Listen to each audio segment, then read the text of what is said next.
masilya na tayo. So masilya tayo hanggang dito.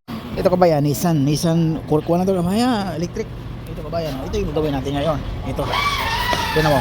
So pasok to siya kabayan ha. Hindi na tamaan to molding. Ito lang oh. Tingnan mo, pasok yan kabayan. Kailangan hilahin natin to dito. Hilahin natin to dito. Ito pasok rin tong linya na to. So hanapin natin kung saan yung battery nito.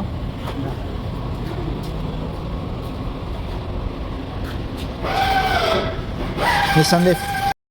Kabayan, i-explain ko pala sa inyo kabayan ha. So gagamit tayo ng welding kasi gagamit tayo ng spot para i-repair natin yon. So hilahin natin. So ang gawin natin, kailangan tanggalin natin yung battery.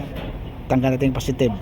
Yo, tapos ito kasi kabayan, pwede gasolina, pwede din sa electric kasi may charge to. So tanggalin din natin to. Ito, nasa loob siya. So Nissan ko siya. Nissan Leaf, bago modelo na Nissan Leaf. Kailangan tanggalin din natin to yan oh. Sa electric to siya oh. Yan oh, malakas voltahe niyan. Gagamit tayo ng ito, rubber para safety. Yan oh. Andito lang sa ilalim ng upuan. Yan oh. Ganun.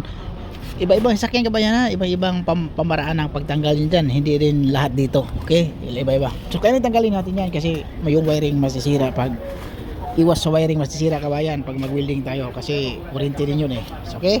Maraming salamat kabayan. So yun lang kabayan. Nissan Leaf 2026. Basta bago modelo pala to. Patay tayo yan.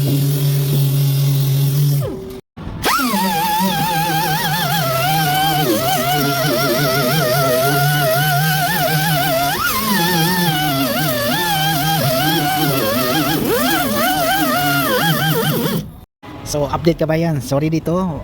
Masilya na tayo. So masilya tayo hanggang dito lang ha. Yan o. Yan o. So, tapos lilihain din natin yan eh. So ganun lang. Tingnan mong line kabayan. So okay yung linya. Diba?